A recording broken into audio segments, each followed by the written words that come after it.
You chilling. All right. All right. We got everybody here? Everybody here? All right. All right. All right. Hi, everybody. See, I thought it was in Minneapolis where people talk to you. This is all. See, okay, gotta understand. When it comes to people of color, we come from a call and response community, and we don't do audience. There's no separation between audience and participant. If you are here, you are part of the community. And when someone talks to you, there's a respectful thing that you do that you talk back. So if I say, "What's up, folks?" Y'all say, Yo, yo, yo, yo. thank you, thank you, thank you, thank you. My name is Aize. I'm not from here, as you can tell. I live in Oakland, California. I'm a therapist. I'm a community spiritual leader. I made a documentary about Black people and psychedelics called A Table of Our Own. We screened it on Thursday, I think, here. It's an awesome crowd, excellent, beautiful people. And then I was asked to be on this panel about plant medicine and BIPOC liberation. That's the only thing I'm going to say right now because you got a bunch of hitters on this audience and this crowd, and I just want people to introduce themselves, where they're from. Let's try and keep it brief so we can have time for Q&A from everybody. But let's start over here. Yes. Does that mic work? Hello. Okay. Oh, great. My name's Poe. I have a apothecary called Peony Apothecary. I host herbal medicine workshops and herbal practitioner, artist, home cook. I love to help. I love to be a part of people's journey to returning back to their ancestral medicines and own lineage and learning the language of our breath and our blood and our nervous system and how plants can communicate with us in that way. Yeah. Thank you. There we go. I'm Tegan Carr. I'm from St. Paul, Minneapolis area, so I'm local. I'm the founder of the Medicine Objective, which is a nonprofit organization and consulting group. We do community research and academic research. We are very passionate about decolonization and liberation, community care, community medicine, reconnecting people with nature as a way to heal and liberate. We are very hands-on with plants and do plant workshops. We really do a wide range of things within just centered around community, around breaking out of systems of oppression, and around good medicine. Thank you. Thank you. My name is Roz McMillan, and I am here from the Bay Area of California, and I am black and same gender loving, sort of masculine center. I don't know. Sort of, kind of. But I do respect and honor my feminine side. I also am a therapist, but I really see myself more of a person that is relational and just holds space for people to just have the experience with them, with their life, and really give space for that as a therapist. Um, and I'm in a table of our own, and I'm really proud to be a part of that movement of Black people healing with plant medicine, and that's pretty much me right now. Just keep it simple. Thank you. Oh, I guess the mic. You got the mic. The mic is closest to me. Huh? Okay. Well, let me take it off the stand so y'all can get the mic too. I'm Cameron. I'm one of the board members with Big Psych. I am a father. I am a local community member. Grew up in North Minneapolis. Um, Live in St. Paul now. As Aize said, we did just recently host the film premiere over at MLX, which was a beautiful gathering. Lot of information, a lot of wonderful energy came through there. The spirit of the film, I think, was also rooted in the intergenerational healing journey that I think that the African American community has been actually going through with this resurgence into delving deeper within the uses of psychedelic medicine. And the film actually kind of helped me better understand what my role is within where I'm at within my own journey within that. Because I sometimes trying to figure out the coin terms of, so what exactly am I doing when I'm sitting with people with plant medicine, and what does that look like? And even having like this thing around kind of imposter syndrome sometimes, because whenever you're creating a new space or a new identity within the space. And so I appreciate this brother and all of the many people that were part of that production that have really kind of helped give a voice to the voiceless and really put a lot more attention towards these issues. And so I love the work that I've been doing with Big Psych, what we've been doing, not just here locally, but just connecting with our other colleagues in different markets. And yeah, that's a little bit about me. And with that, I'm going to pass it to my man, Armand. Thank you. Peace to the family. My name is Armand. I am a lot of things, a multidisciplinary artist, born and raised out of St. Paul, living on the east side now. Yeah, I'm a martial artist, a culinary artist. I also am a poet, a music producer.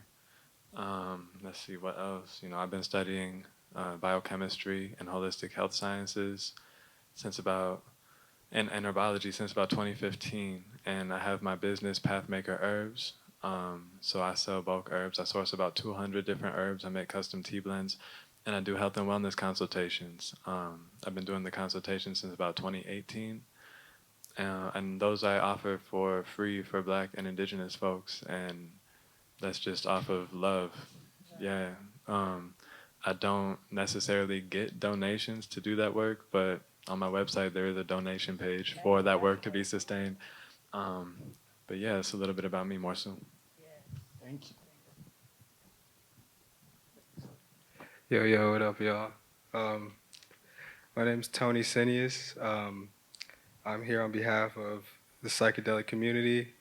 I go by the Mushroom Block, and I teach people how to cultivate mushrooms, how to forage mushrooms, and honestly, how to tap back into nature, where it all began. Um, I think that's just about it. I'm a mushroom enthusiast. I love mushrooms. I think there's a lot of things we can do with mushrooms, and yeah, it's kind of just it. Thank you. Yeah, no shit. You put it right here. And you know, whenever you are dealing with Black folks, we got to bring in spirit.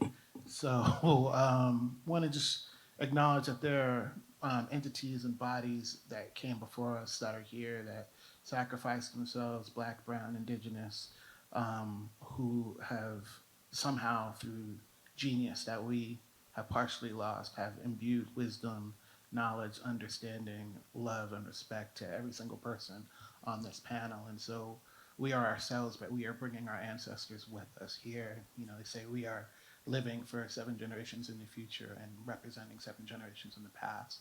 So just to acknowledge the spirit on this stage today. You know, the question, and I'm just gonna open it up for whoever wants it, right? Plant medicine as a vehicle for BIPOC liberation. Where are you at with it? What do you think? Say that again.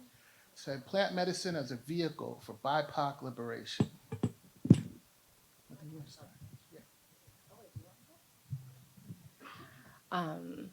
So a recent like Earthside bloom happened for me this year. So one of the catalysts of my return back home to land was my endometriosis and fibroids that I was got from my mother and her mother's mother and back on and so forth.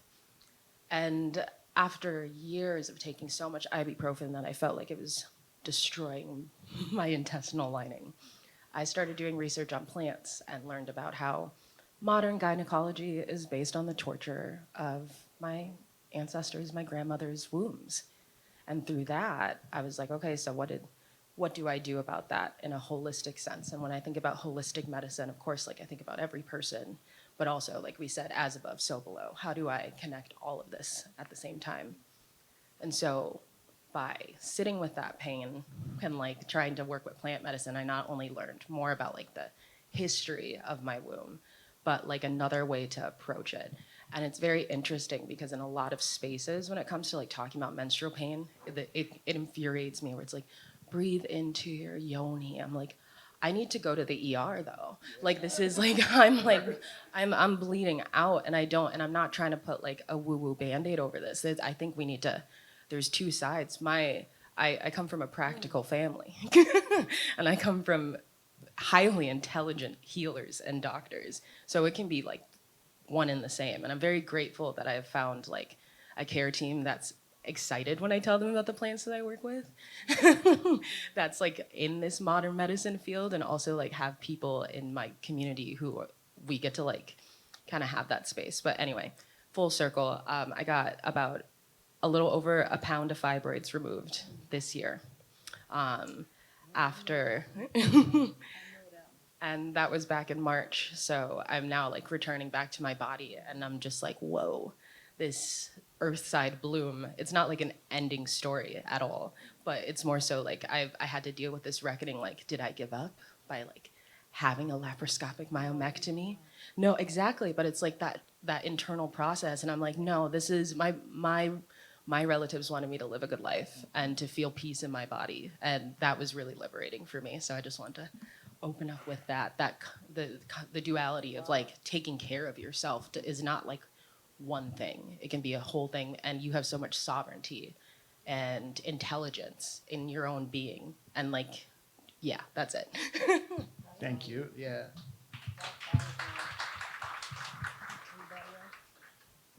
Mine's gonna be short, just real quick. I just wanted to say something that came up in the film that I thought is very a great pivot point to what you just brought up in the question that you asked. Was one of the brothers from Detroit said, "How can we actually liberate ourselves if we don't even own our own consciousness?" You know, and when I think about the psychedelic movement and what it does within the Black community, it's really about when people always ask me about psychedelics, I'm like, who better to be a therapist for your own brain than your own brain? You know, a lot of that ancestral energy or direction, it comes from within. And I think even when you're dealing with the sentient beings such as the mushroom or different other plant-based medicines, it's totally about kind of going back and looking within for a lot of the answers, not what you're going to find in the book in Western medicine, but going back to that esoteric knowledge. And so a lot of times I find myself not just learning from that, but then also not using some of the things that I had been taught growing up, not coming to my own children for answers because I learned so much from them. I got my son here today, and I think that just seeing my mom and my grandmother there at the film, it just really notated the need for us to bring community, multi-generational community into this discussion to kind of dispel the myths around the war on drugs, a lot of the different things. When you guys so eloquently got up there and were speaking, I think you put it into a much more tangible form that they could understand. That a lot of times it's like, oh, well, we thought he was just getting high. Like, you know what I'm saying? Like, no, we do get high, but but, but that's not all we do. I'm gonna talk And- about getting high in a second. But, Yeah. Roz, what you gonna say? I was thank you for both of y'all because y'all really helped me to when you talk about the womb, which is the beginning, right? And I forgot about all the pounds of fibroids that I got removed from my body in my 40s, right? I hadn't even thought of that.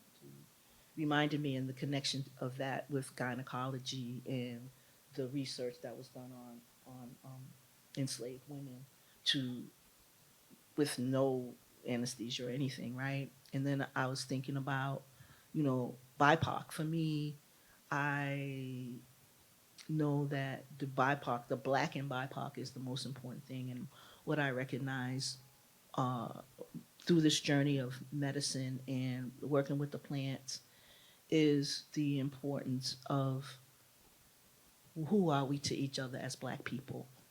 and that Black people rarely have opportunities to just be with each other, to figure out how to be with each other.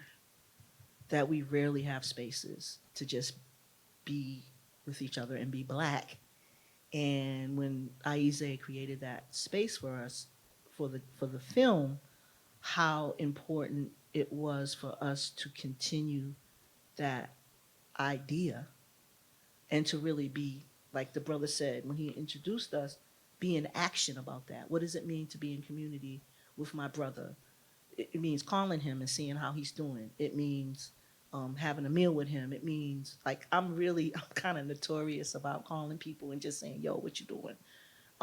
Let's do this or let's do that. Will we, you know what I mean? And like, that's just the basic of it, is just really just learning who we are with each other and learning what makes us, because I'm noticing that a lot of us don't even know what we really want.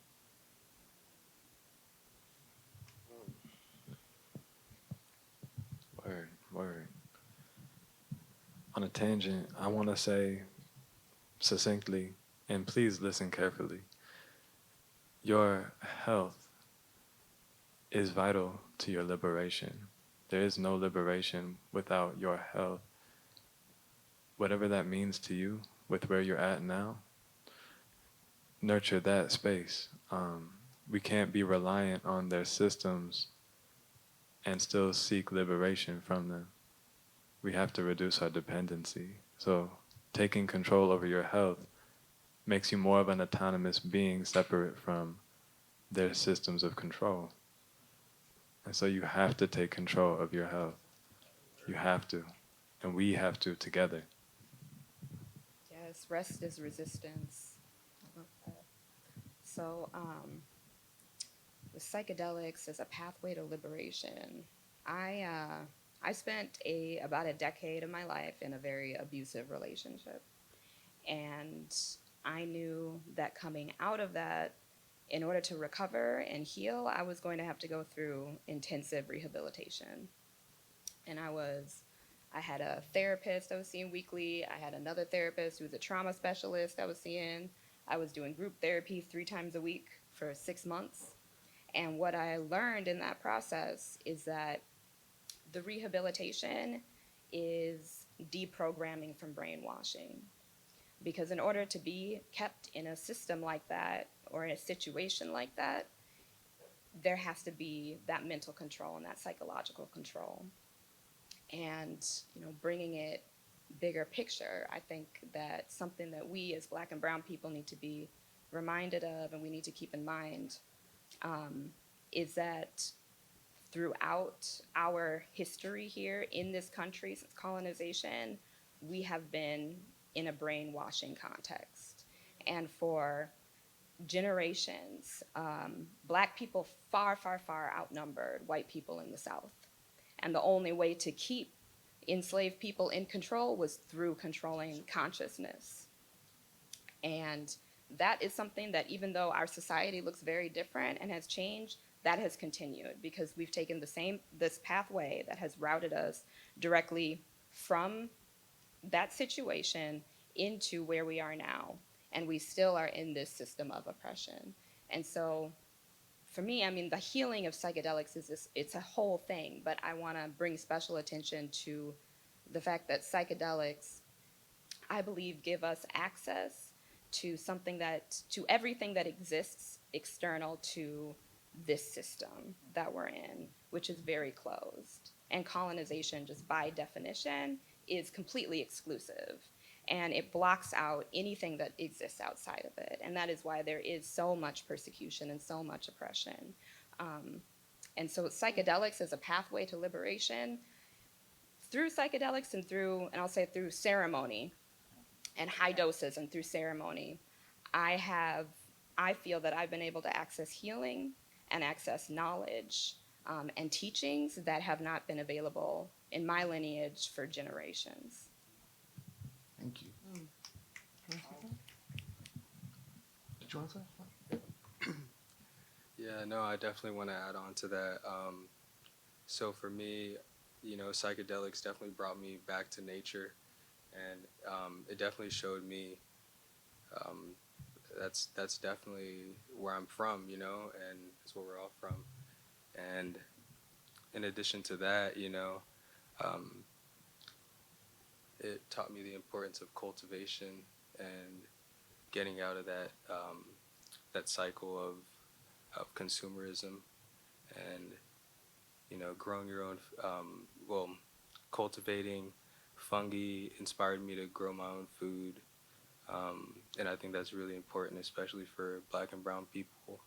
Um, a lot of these neighborhoods got us fucked up, honestly. Like putting a lot of these fast food joints and just a lot of unhealthy stuff in our neighborhoods. Um, so, I mean, uh, growing your own produce, medicine is definitely the way to go. Especially, I mean, with mushrooms about to be legalized and shit like that, it's definitely going to be super synthetic, and we already know that route with pills and shit, and so um, anywho, yeah, mushrooms, psychedelics brought me back to the importance of just growing your own shit and going back to just taking care of your health. And I think, in my opinion, food, what you consume, what you put in you is definitely, that's what you're gonna get out. That's gonna be your result. Yeah, that's it. Grow your own food, y'all. Especially my Black and Brown people, and going back to like foraging, or mushrooms and being out in the wild, and slavery. I think we were forced out of that personally. So it's just not, it's really just like foraging and shit is lost knowledge. I went out. I just came back from Africa and talking to everyone about mushrooms and shit, and everyone knew about a certain mushroom, but they didn't know like the actual names or how to ID them. And to me, again, that's just like a reminder. It's just lost knowledge. We all know this shit. We had to look for food and shit at some point. But no, mushrooms definitely reminded me about that, and definitely put that in perspective. Um, yeah. Cool. Thank you. For sure. I'm sorry, I love talking to Black people. And I love talking to Black people about liberation because I ask about plant medicine and liberation, and the first thing that comes up is health, right? And it's physical health, but Africanist traditional knowledge does not separate the mental from the physical from the spiritual. If one is out of line, they're all out of line, right? So we can sit here and talk about, oh, I did 8 grams of mushrooms and da da da da da da da. But if you're dealing with high blood pressure and you're dealing with diabetes and you're dealing with fibroids, I mean, what's that dose going to do you, right? The Black body itself is where European, Native, and African medicine has met for over 5 centuries. Our ways of dealing with health are ways that European medical systems had to go back and figure out how we did that. We held Native American wisdom about our bodies with us in Florida, in Georgia, in Texas, because they let Black people into those tribes and we kept those traditions that Native people left. So when Black people talk about our health, we are actually talking about American health, right? What happens for the American, what happens for the African American will eventually happen for all of America. I know you're scared now, right? I'll say it again. What happens to the African American body eventually happens for all of America. So this is why our understanding about our health and our liberation is so important. Now, I come from a harm reduction standpoint, right? That's how I was born and raised. My dad is Mutulu Shakur. He did 37 years for many things, but one of them was introducing a 5-point ear acupuncture technique to the South Bronx and Harlem for those dealing with heroin addiction. So I'm born into substance use and substance treatment in America. One of the things that I was taught growing up is we have to take care of us because nobody else will. So I love my Black hippies, I love my Black mushroom growers, right? But I also love my Black heroin fiends. I also love my Black crackheads. I love my community, right? For all the pluses and minuses and struggles and whatever. So I've been doing journey work since 2003, right? It happens less now, but back in the day, I'd be like, yo, man, we want to fuck with some mushrooms, see what that's like? They're like, get that white boy shit away from me. It was like very clearly stated. They were like, leave me alone with that hippie shit. Fuck you, man. I'm not doing that, right? I'll tell you when it really started changing for me. Like I said, I live in Oakland. We had, for some reason, really, really cheap MDMA flood Oakland. You could get 3 pills for the same price, for less than you can get an eighth of weed. So all of a sudden, all these brothers started doing Thiz dance. You guys know hyphy movement? Yeah. Okay. Mac Dre, right? That's all off of this like shipment of Israeli MDMA that came through. And let me tell you what happened. That was absolutely amazing. Brothers started dancing. I know it sounds light, right? But you gotta understand, like, dudes were sitting in the club, they were just like, that was it. I was like, I'm from New York, right? Then all of a sudden the dudes, they're like, right? And there was a looseness again. And cats started relating to each other again. And it wasn't always about the violence. And people got a little more open. And then I was like, what do you think about fucking with these mushrooms? And they'd be like, tell me more about it.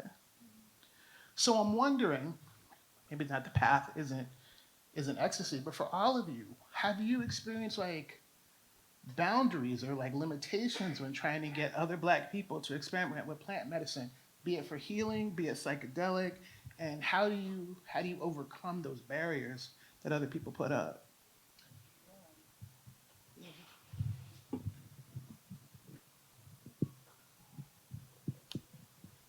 I find a lot of times it's been demonized so much within pop culture. I think for a lot of folks in the black community, black and brown communities, they're like, man, I don't know about all that that hoodoo voodoo. You know what I'm saying? I don't know what I'm gonna see. This, that, and the third. I mean, going back to something I had brought up earlier, when you relax into the idea that you are actually talking to another living thing that has something to say, that and I always say that there's also kind of a form of spiritual and digital encryption that the mushroom shows you what it wants you to see. You know, you may, like when I hear a lot of times people saying, "Oh, I'm going to tap in with a certain intention." I'm not saying that people shouldn't come in with a certain mindset of what they want to know or understand, but a lot of times what you may be shown may be completely different than what you were looking for. A lot of times you don't even know what needs to be healed into your body until you actually talk to the right medicine. And so I think finding individuals, that speak your language, that you can actually that's much more relatable, I think is very much so helpful into going into different spaces. That's why I think us building these What do you mean when you relationships. say different? What do I mean? What you mean when you say different spaces? What you mean? Oh, I'm talking about like hood spaces. Like I'm talking about George Floyd Square. I'm talking about, places where in most cases a lot of these folks don't have access. Because that's another thing that when we talk about healing our community, a lot of the fact that we haven't actually been even using these things is based off of proximity, based off of what was floating through our communities. You know what I'm saying? We was getting hit with the harder stuff. We was getting hit with the heroin. We was getting hit with the crack. Then it eventually is spread out into other communities because it never stays where they eventually drop, where they first dropped the bomb. It always ends up going out and making its ripple effects. But I remember when I first even started on my journey, I didn't know nobody that had no mushrooms. You know, unless you was connected with some white folks, you was like, man, there wasn't no dude over on the north side where I could be like, hey man, let me get an A for mushrooms. Like, nah. Now I know some. You know what I'm saying? You know, and it's beautiful seeing black and brown faces reflected in the space. But like And even as we sit up here and we talking about black and brown communities, I have to tell y'all, like, Steeg and a lot of these other white faces in the audience are also my family. And so I know that I come back to, or we come back to the point of like, what can we do about addressing our communities? One thing I will say is when you even have people that don't look like you, bring some of those people into your community. You know, draw that bridge, that connection. Hey man, I know you don't know my homie, but this is good people's. Because you said something the other night about where what really builds the bridge within the black community, and that's trust. Because we have a lot of trauma, a lot of issues around trust. You know, the Tuskegee experiments, the thing. I mean, we ain't even got to go that deep. We could even just talk about things that we saw within our own families, where you know, your mom or your grandmother was experimenting on, you know, and different things. And or even you got a homeboy that went to North Memorial and he didn't make it out. You know what I'm saying? Out the hospital. You know, a lot of these times, a lot of the medical industries, I hear horror stories from a lot of black women talking about I went in for a checkup and then I came out with 3 other issues, you know. But that's my little piece on that.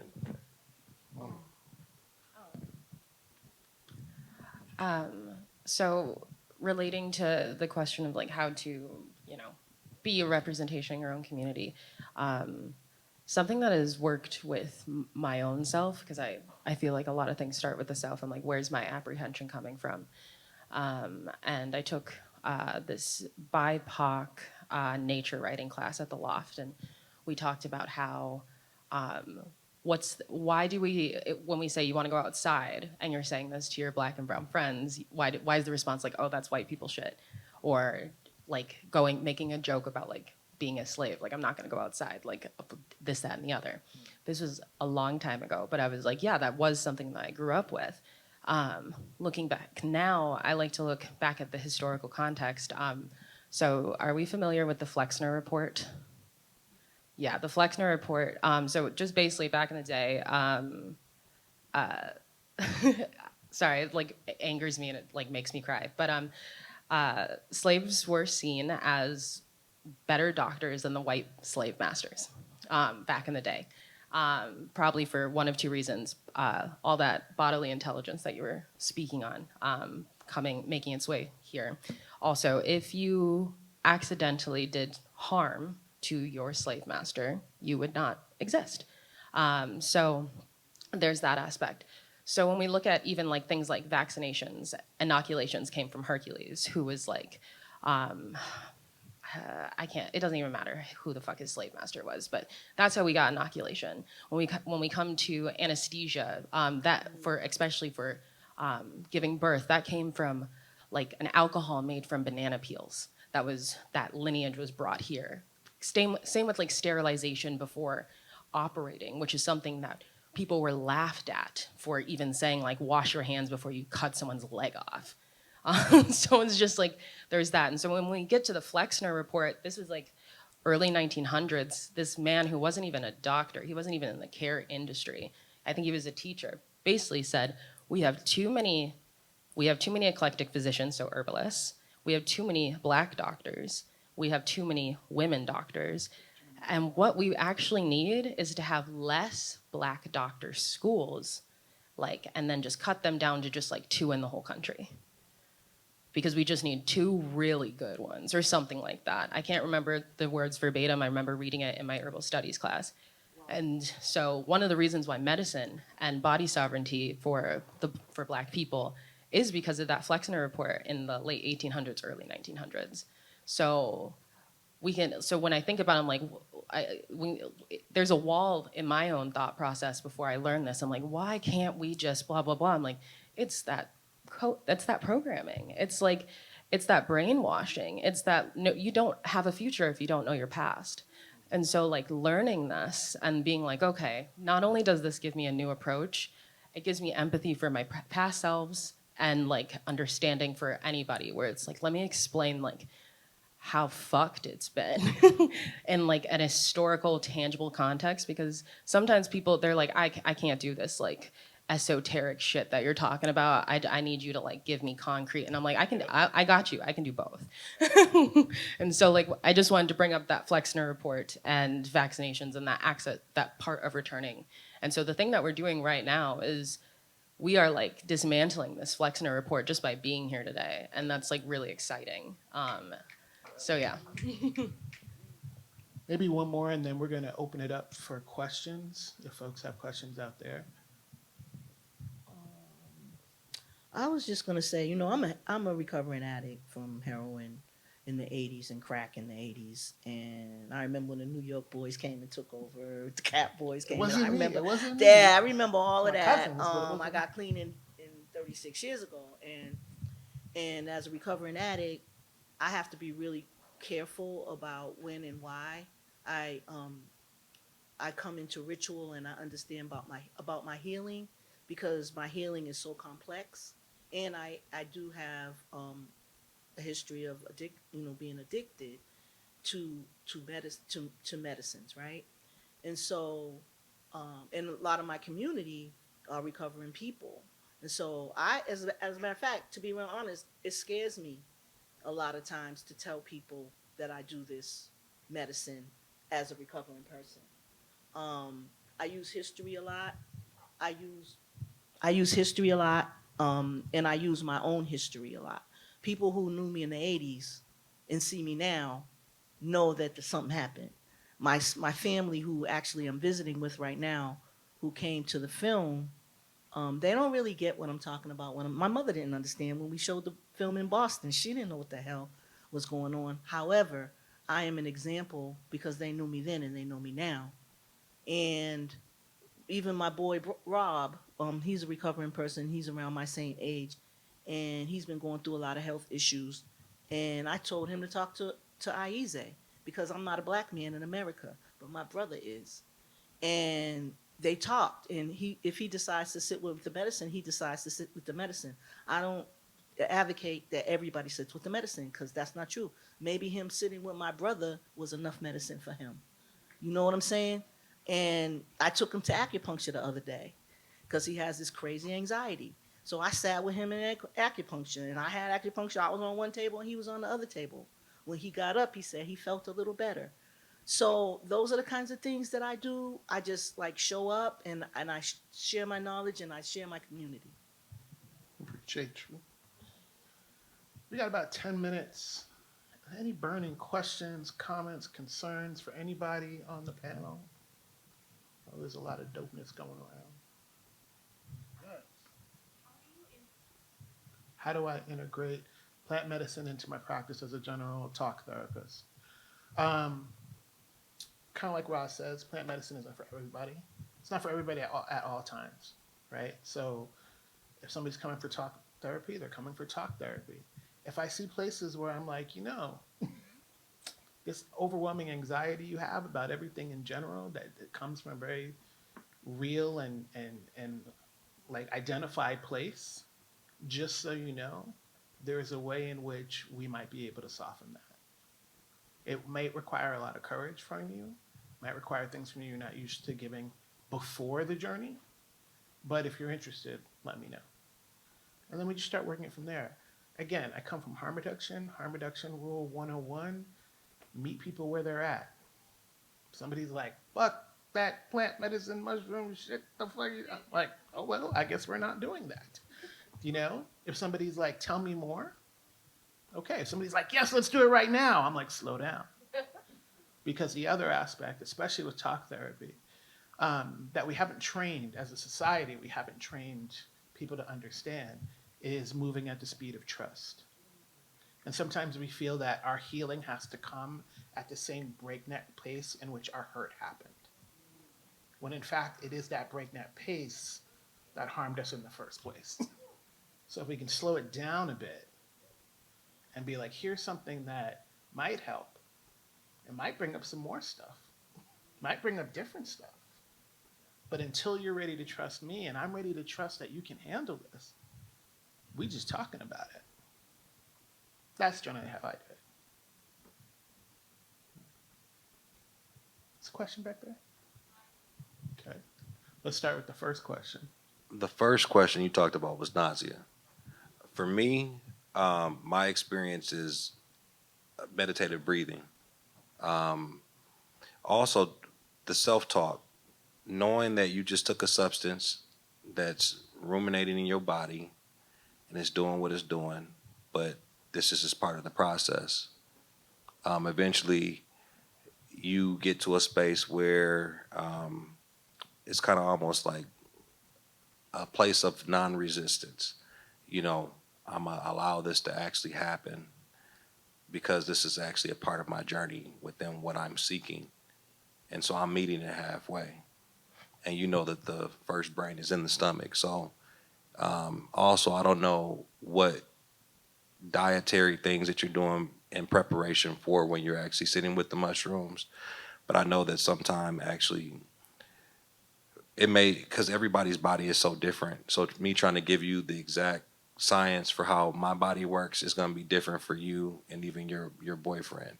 So for some people, they may actually want to have some fruits and vegetables on their stomach, just something light, just enough just to kind of coat the stomach. Some people, they want to come in, completely empty, where another person will be like, man, I had a super crazy trip, or it was just super, a much more physical experience. Um, but what ceremony looks like in a space like that, I think that's also going to be something that is going to be very specific to the person. Um, s- um, Set and setting is very key. I like to, if you're someone who's newer to the space, I highly encourage sometimes having an anchor to this reality. So if you're actually doing it with your partner, having that person there with you to kind of, you have some people that will say, no, I totally like to be by myself. I don't want nobody talking to me. I don't want nobody touching me. Um, I'm a person who is open to an anchor, but at the same time, I'm a little bit further in my journey, so I can also go into my hammock and completely go into a cocoon state that is very reminiscent to being in a mother's womb and just completely be by myself. So that's some of my take on that, but I'm sure they have some other valuable information.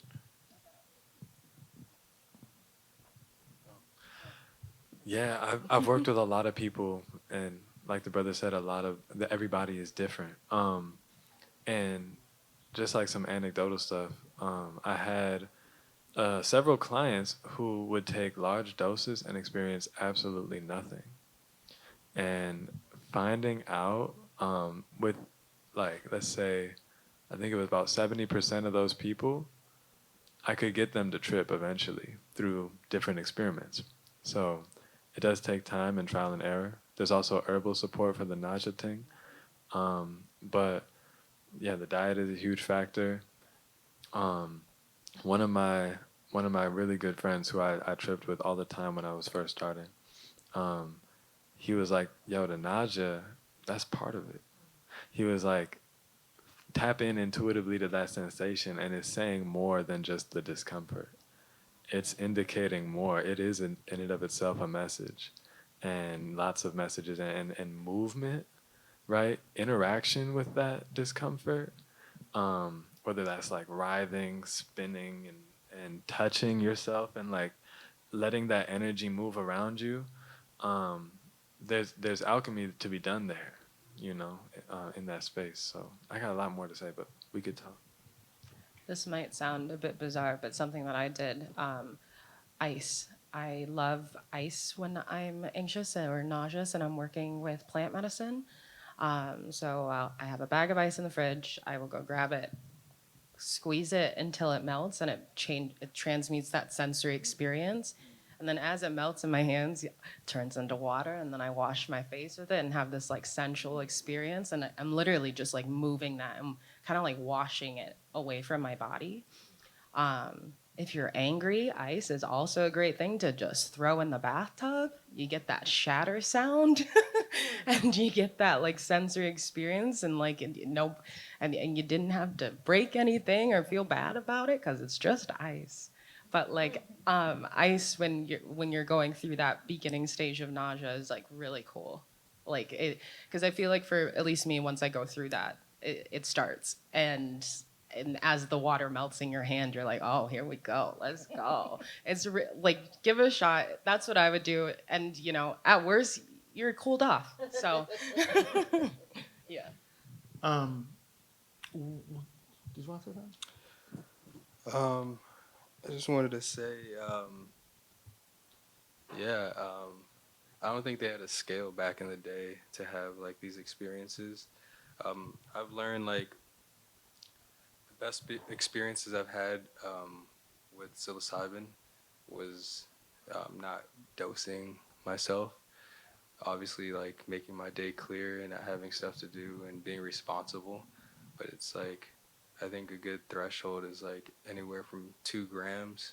It's like a handful of mushrooms and then eating them. If you're really trying to heal and look for yourself, the mushrooms know what you need. Just like what you just said, you have people that eat a hell of mushrooms and they don't feel anything. I know people in the same scenario, the mushrooms really just know what you need, and just be ready. I think that's the main thing. Yeah.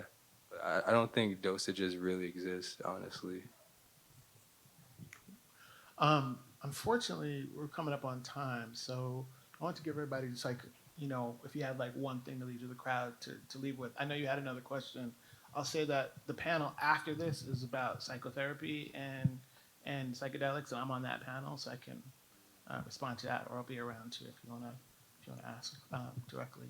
But people want to leave the crowd with just like we got like 5 minutes, just like one sentence each. And if people are going away thinking about plant medicine as a form of BIPOC liberation, what's one thing you want to leave people with? Nature is being with land. Like no matter when you go back, they're just happy you're there. That's all. Basically that, but I can't come up with a sentence that fast, I don't think, but related to nature, coming back to nature, resting in nature, being nurtured in nature. There is healing, so much healing there.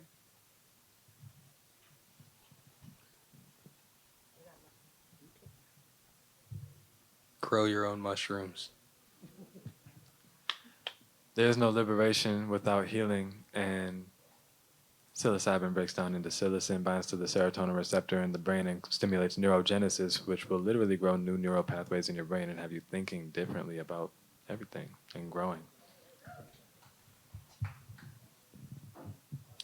Just kind of going back to where we started when I talked about what is liberation when if you can't even liberate your own consciousness, and you had touched on during the Q&A about how the medicine is not necessarily for everybody, but just building that connection with family. And it made me think about when you had made that comment about sometimes even your mother may not always be the person that you need to show up as your mother, may not always be your mother, but just having that older woman to come and approach you and give you a hug and say, I love you, baby, is something that we need in our community. We need to show up and show each other more love. I think that's a big part of our liberation is our connection with one another. And the more that we expound upon that, I think that that will definitely put us in the direction that we need to head in. I will say this. Once people of color get liberated, the game is not done. That's when the game starts. It gets dealing with liberated BIPOC folks in America, we're going to need some support. We're going to need our allies in our communities around us who understand that we've been living in this form of oppression, this form of mental domination for generations. And when we are free and we are liberated and we have access to our power and we're ready to help not just ourselves, but the rest of the world, we need to make sure we're not shot. And who are you beyond that baggage? You know what I mean? But we need community around it, because I know I'm not just talking to black people here, right? Like, we need other people to see liberated black people and say yay instead of oh shit. I And thought you were done. I know, I'm sorry. I'm sorry. And to tell your folks not to be afraid. That part. I want to thank you all for coming out. I hope this was useful. My name's Aize. We'll be here later.